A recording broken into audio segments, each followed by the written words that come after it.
Dumipensa ang COMELEC sa gitna ng mga agam-agam tungkol sa integridad ng kasisimula pa lamang na overseas online voting.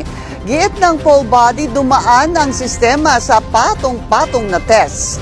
Ang detalye sa agenda report ni Joash Malimban. Isang araw pa lang mula ng buksan ng online voting system, inulan na agad ito ng mga pambabatiko sa social media. May ilang viral post na nagsasabing iba umano ang lumalabas na pangalan ng mga kandidato sa ballot content section matapos nilang bumoto.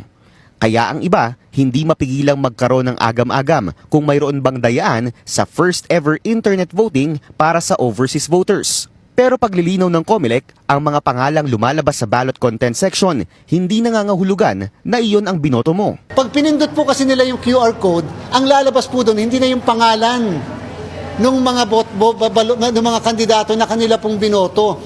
Lalabas po dyan ay machine-readable codes ng lahat ng kandidato at nandun din po yung kandidatong kanilang binoto. Hindi po talaga nila yung mababasa kasi may nakikita sila misang pangalan ng party list o pangalan ng mismong kandidato. Hindi po yun ang binoto nila, yun po ay naka-codes po yan. Dagdag pa ni Chairman George Garcia, hindi raw maaaring isapubliko ngayon ang resibo ng mga botante dahil maaari raw itong maging instrumento sa vote buying sakaling ipamahagi bilang sample ballots. Tatakbo kasi ang online voting hanggang May 12 o sa araw mismo ng botohan sa bansa. Ang rekomendasyon ng COMELEC sa internet voters, tandaan ang inyong mga ibinoto. I-save ang inyong ballot ID numbers at hintayin ng manual auditing pagkatapos ng araw ng eleksyon sa Pilipinas.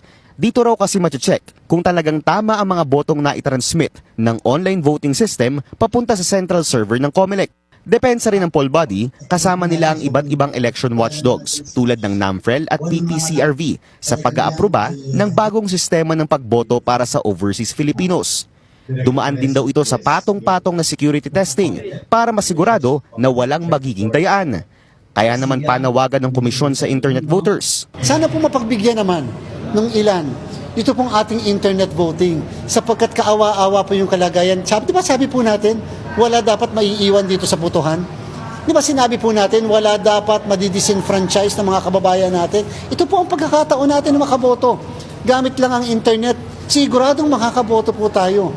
So bakit naman hindi natin ibigay yung pagkakataong yun? Sa pinakahuling datos ng COMELEC, mayroon ng mahigit 50,000 enrolled overseas voters. Inaasahan pa raw ng komisyon na dandami pa ito sa mga susunod na linggo hanggang matapos ang pre-enrollment period sa May 7. Gayong umaabot sa 55 to 65% ang voter turnout sa overseas voters tuwing eleksyon.